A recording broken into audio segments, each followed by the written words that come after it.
Hi, welcome to Making All the Plans. I'm Connie, and if we haven't met before, I'm a busy mom of two active kids, and both my husband and I have full-time careers. My goal is to share with you how I stay on top of all life throws at me in one planner so that you might be able to do the same. So this is my 2025 planner, and it is a Martha Stewart notebook with a Frankenplanner guts. And I have walked through the setup and shown you how I put this together, so I will link to that video. This video is more of filling in a few blanks and focusing on my goals section. I will go ahead and start with the name page. And I did like the second trial run of my name. And then I'm going to go and write it in my planner and not love it. It's just different enough that I don't really care for it. So who knows, I may end up coming back and reprinting this page and starting again. If I had to bet though, it'll probably stay the way it is. So, although I don't plan on flipping through every section of my planner, I was looking at the monthly pages a little bit. I did notice that there are 2 weeks where there are Mondays that overlap. So, there's two Mondays in one block. And I've been trying to think of a way that I could fix that for myself. I know that some people do like a paper layering, and I don't think that would work for me. So I'm still trying to think up a solution. My weekly pages, we will wait until this weekend to dive into that. I think I have a solution for this section where it will combine my weekly and daily needs and will eliminate me having to rewrite things multiple times throughout the week. But I'm still playing around with that layout and trying to get it to work out right, but I will share that this weekend. Then I have my routine section. Again, I'm not sure about the order of my routines, my goals, and my trackers yet, but for now it is going to stay in this order. And I'm just flipping through. I do have ideas for these trackers and routines and everything, but I don't want to start them until the new year actually starts. And then I have my Q1 vision board. And let's jump back to me actually creating this vision board. And I started by printing out images that resonated with my vision on my printer and then cutting them on my Cricut. And these are the same images that I used in my HB90 notebook when I created my vision there. So same images, just a different layout. And I should have realized that I would have needed more images than this to completely fill up the two pages. And I'm just using my T-square ruler in order to get some of the images straight-ish. There were some that I definitely wanted to be a little crooked, but this main one in the middle, I was trying to make as straight as possible. And a lot of different types of images, either images of office areas that are open and inviting, or homes that I would love to live in retirement, images of me either on adventures with people that I love or alone, or just back at that healthier state that I'm looking for this year. And it was at this moment that I realized that I did not leave room for my hole punches. So I definitely wanted to move the sticker over. And then I also realized that I wanted to cut this paper down because I actually want to laminate it so that it lasts longer and it just holds up better. And in order to laminate it and make it fit in my planner as a normal planner page, I needed to cut this down. So I did cut a 1/2 inch off of two sides. And then when I go to add the lamination sheet, if I put 1/4 inch around the entire sheet, then it'll fit in my planner like a normal sheet of paper. I do still want to leave a little bit of a margin on the insides of the pages because the holes will still punch all the way into the paper, and I'll show you that at the end of my vision board setup. I also included images that represented relaxation, me being in more of a leadership role, of course, the silver play button, and healthy food choices. And for those who are creating their vision board alongside of me, I will go ahead and let this play, put a little music behind it, but I will also put chapters in. So if you want to skip to the end of me putting my images down, you can do that as well.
So now that I have used all of the images that I printed out, I am going to just tape my two pages together. I am using my Scotch ATG tape gun, and it's a little bit of overkill unless you do a lot of taping. Any double-sided tape or glue stick would work here as well. And I just started at one of the shorter corners and rolled the other paper down on top of it so that I got a good connection without any bubbles. And I am not liking all the white space that is left on these pages, so I'm going to just grab a couple of my sticker sets and do a little fill in with the smaller images. This is the January captions stamp set from Heidi Swapp. I'm also going to be using the September agenda stamp set from Heidi Swapp, and I just thought that these little quotes were fitting into my theme of my vision board nicely. But some of the quotes were never too late, one day at a time, be afraid, do it anyway, never easy, she designed a life she loved, enjoy today, worth it, wake up and be awesome, girl power, and the time for new beginnings is now. But I would say that these Heidi swap stamp sets are some of my most frequently used stamps. Both the agenda and the captions stamp sets for each month are versatile. I would just suggest reading each one of the stamp sets before purchasing them, as not all months are created equal. I do have every month of the agenda stamp sets, but after not using a few of them, I decided to pay closer attention when I purchased the captions stamp sets, and I ended up only getting 2 months of those. Even though I am very much a collection person and I feel the need to complete that collection, but I'm going to restrain myself and not buy the stamp sets that I don't think that I'll use. I'm going to continue filling in the gaps with my stamps. Let me know down below what is on your vision board for 2025.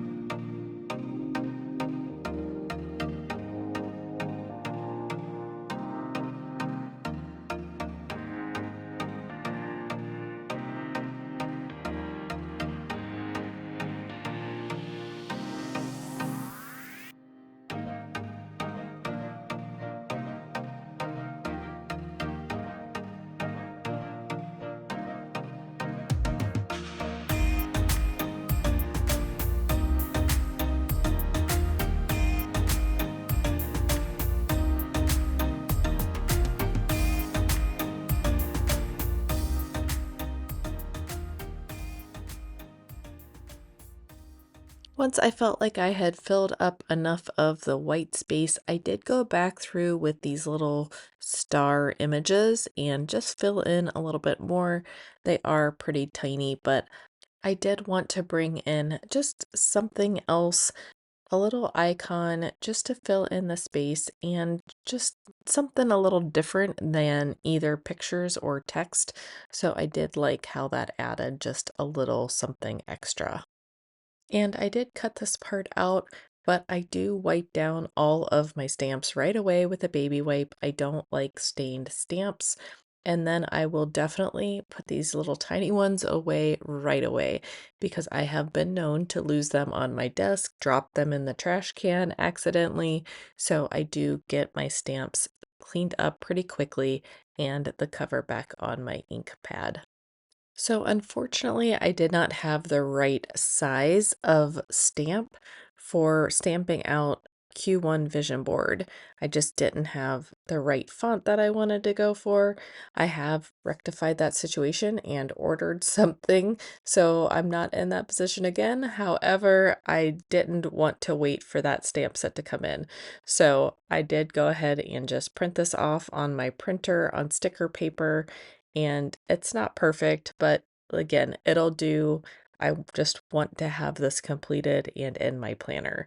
So I'll go ahead and get the backing off this sticker with my pokey tool, and then I will use my T-square ruler just to get it down straightish again. I'm aiming for straight-ish. And I am going to trim this closer to the words because the white of the sticker paper doesn't perfectly match the white of the background paper. So I'm just cutting this down a little bit.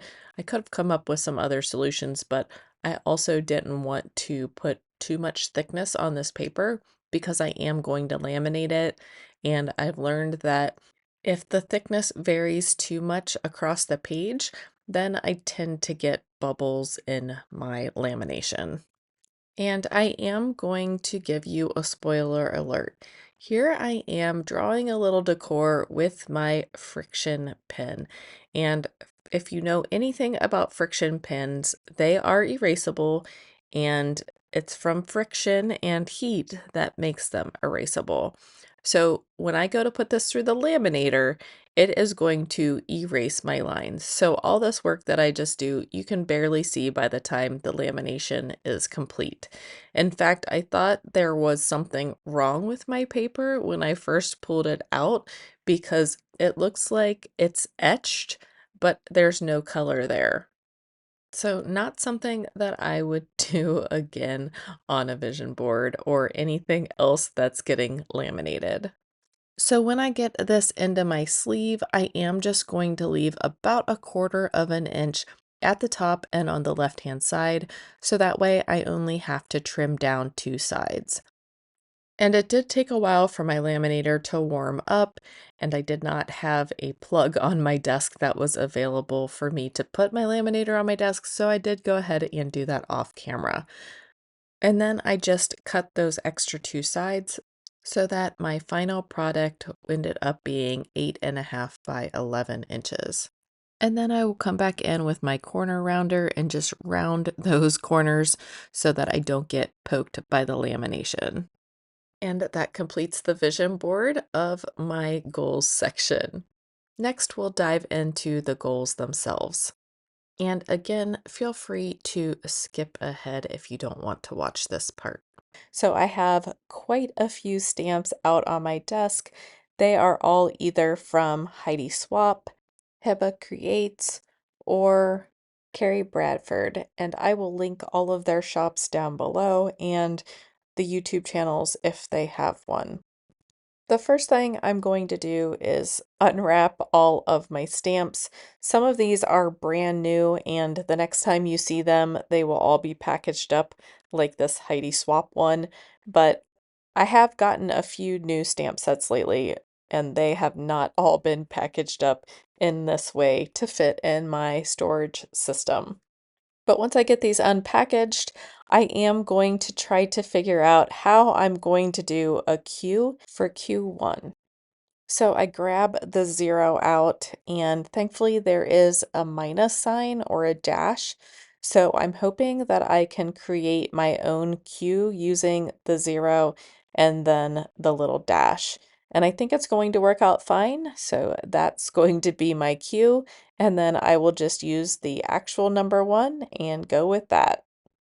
So I have a general idea of what I want my page to look like when I am done, but I'm not exactly 100% if this is going to work out or not.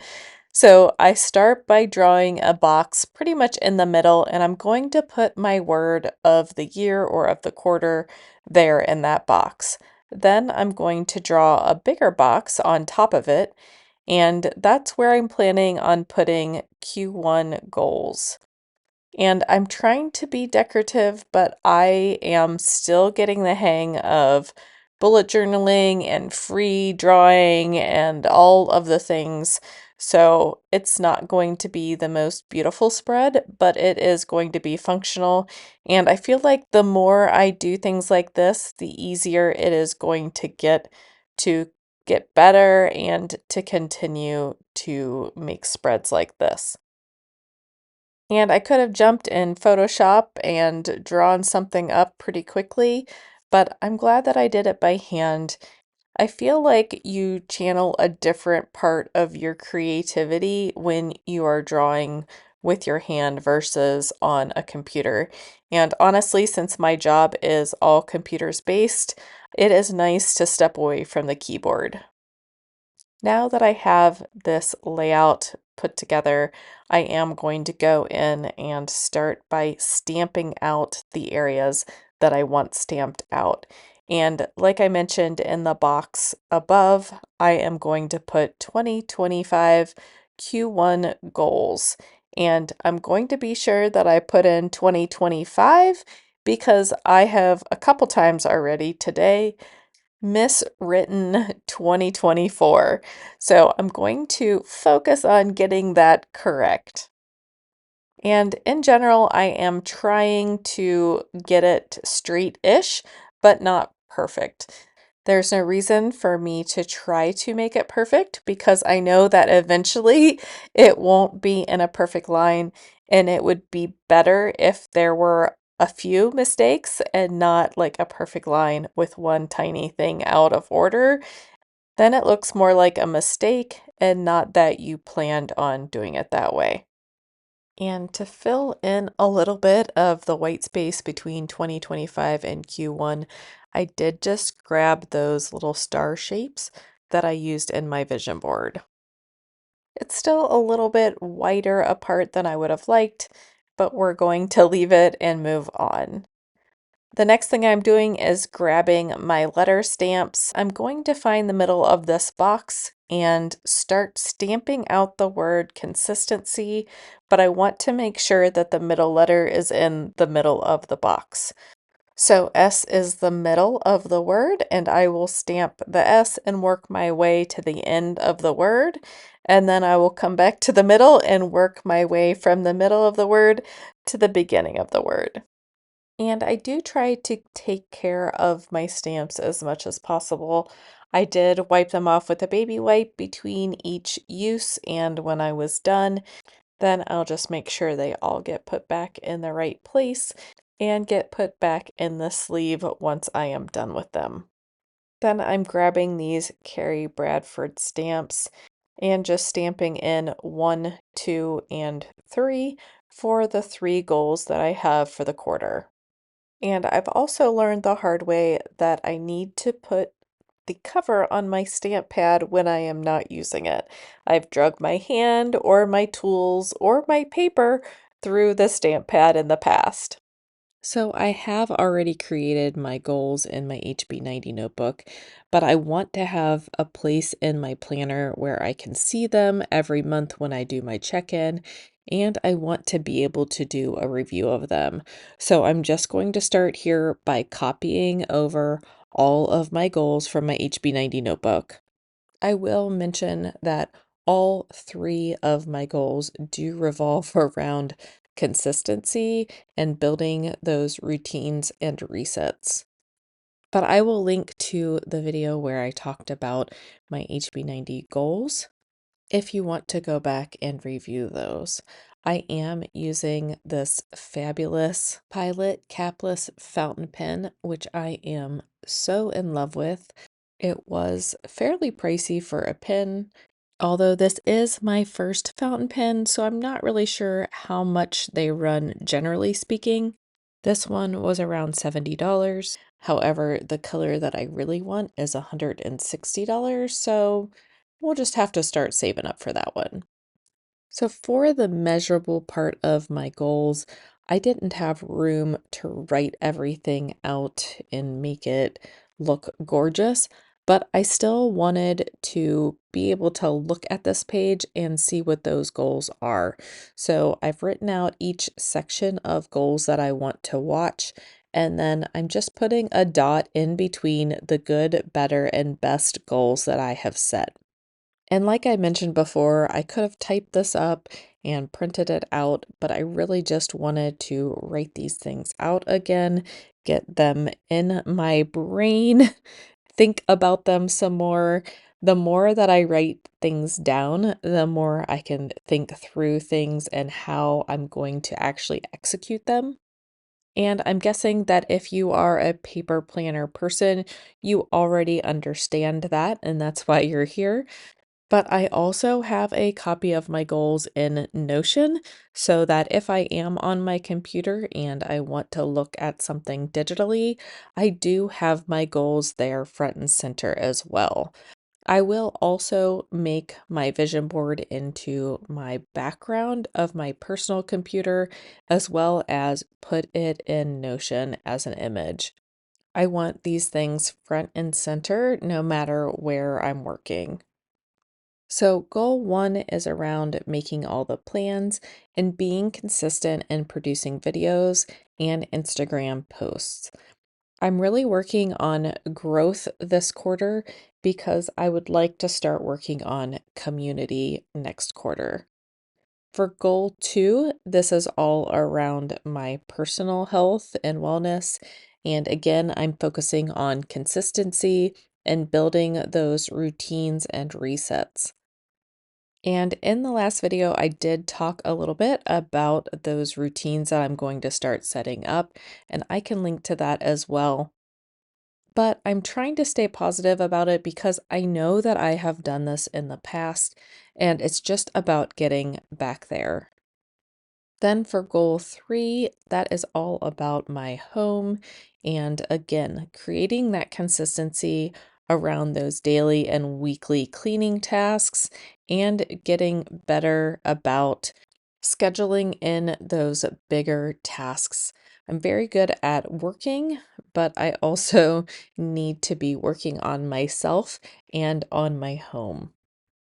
And home goals, I feel like, are a little harder because they are less measurable. So I'm measuring them by how many times I complete my weekly tasks. And then my better goal is to also clean out the basement. And that is something that you can visually see. And best would be to bite off other larger home tasks. But unfortunately, those are things that you can't necessarily see. So I'm just going to start trying to keep track of those things. So at the end of the year or the end of the quarter, I have a realistic view of what I have actually completed during the quarter or the year. And originally, my thought was to come back in here and drop in some quotes and things like that. But instead, I am going to put one quote down at the bottom right-hand corner of the page since my goal number 3 didn't quite fill that whole column. And it just says 1% better every day. And I'm going to drop a couple more of those stars in. And this is going to be my goals page for the quarter that lives in my planner.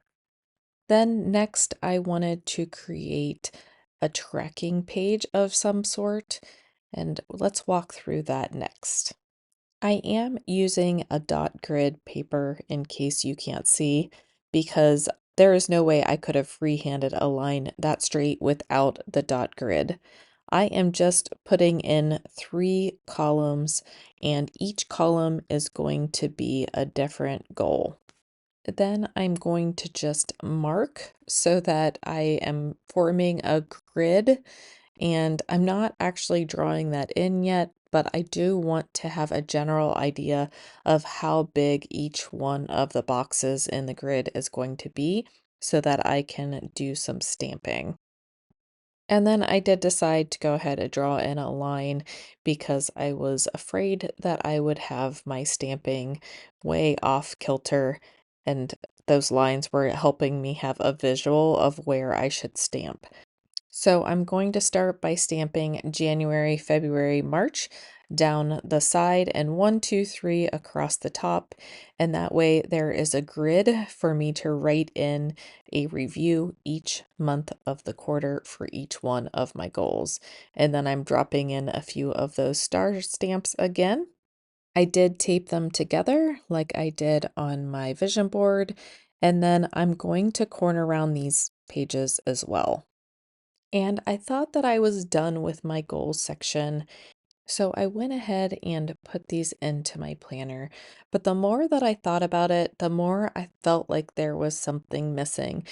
I definitely know that I need to focus on my goals to be consistent and get things done, but I also don't want to let other things fall off my plate. So I did go ahead and add in a hobbies section.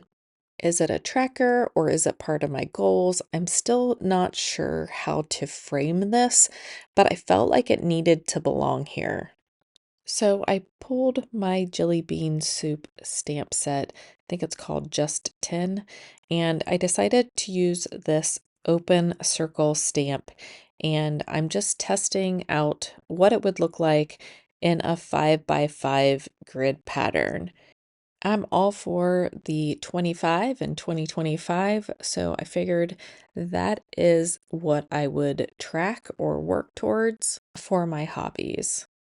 I did pencil in 3 rows so that I could see where I was working for each of the hobbies that I want to remember to do. So I will stamp out 3 sets of 25 for the 3 hobbies that I want to keep at the top of my mind. And this was time consuming, but I did enjoy doing it. Again, it's using a different part of my brain. I love to be creative. I don't get a lot of time to scrapbook anymore, which is one of my hobbies that I want to keep at the top of my mind. But I love using my creative energy, and use some of those stamps and tools that I have sitting on my shelves collecting dust. So I like how these look, and now I feel the pressure of not messing up so I don't have to re-stamp 75 circles. I will come back in with that same tealy aqua marker and draw some lines. I do use my T-square just to make sure I stop the line at the same point and I don't make one longer than the other. So I'll draw in two divider lines just to split up those sections a little bit. And then I will get my letter stamps back out and stamp those section titles. The first one is just going to say read, and I was trying to figure out where I wanted to put it, but I ended up putting it in that bottom row. I do miss stamp, but it was pretty easy to line the stamp back up. And again, I'm going for that slightly messy look anyway, because I know that my stamping is not perfect, and I do not have a MISTI that's big enough for a full-size sheet of paper. When I stamp, I do use a MISTI, so it has like a template for you to stamp in the same place over and over again. But for my full-size paper, I don't have that tool. And I did go back in and scribble in the word books under read, and I think that turned out much better than my name on my name page. But again, I'm trying to let that name page go, but it's going to bother me probably all year or until I change it. The middle row, it says create, and at the bottom, I just scribbled scrapbook pages. And I know that I'm not going to haul out all my supplies and pictures and things like that for one or two layouts here and there. I really need to set aside a chunk of time where I could just knock out 6 or 12 pages at a time. And I really do enjoy that time. It's just making that conscious choice of, okay, from noon to midnight, I am just going to enjoy my crafting tools and make some scrapbooking pages instead of watching Netflix for 12 hours. Not that I've done that recently, but making that conscious choice on how to spend my time. And the last column or row, depending on how you're looking at it, is adventures. And then I'll come back in and scribble in take. So read books, create scrapbook pages, and take adventures are my three hobbies that I want to make sure that I keep on top of my mind throughout the quarter and the year. So I'm going to go ahead and put these small stamps away, and I went over to my collection to see if I could find a bigger font stamp set, and I did not have one. So I did go ahead and order one, and I am going to leave some blank space for now, even though I don't like to do it because I didn't feel like running this through my printer and making a mistake. So I am going to use my stamp set. Again, this is from Carrie Bradford, and I will link all the stamp shops down below that I've recently purchased things from. But this one just says 2020, and then I will stamp the number 5 after it. And then when my new stamp set comes in that blank space at the top, or when you turn the page the correct way down the left side, I will stamp in hobbies. And that is the last page in my goals section. And I feel better about this, at least for now. Who knows, I may come back in and add something else. But for now, I feel like my planner is complete. All the other sections I feel pretty good about, except for my memories section, which I'm still struggling with how best to track. And it's not about tracking how many scrapbook layouts I do or anything like that. It really is about keeping track of those photos, organizing those digital photos, all of that work. And the tracking system that I've used the past couple years has not worked. So I am still thinking about this section, and we will come back and revisit it when I have figured it out. But thanks for coming along with me. Let me know down below what your goals are for this year. I hope that everybody has a great end of their 2024 and you're excited to start 2025. If you like this video, don't forget to hit like and subscribe, and I will see you in my next video. Bye.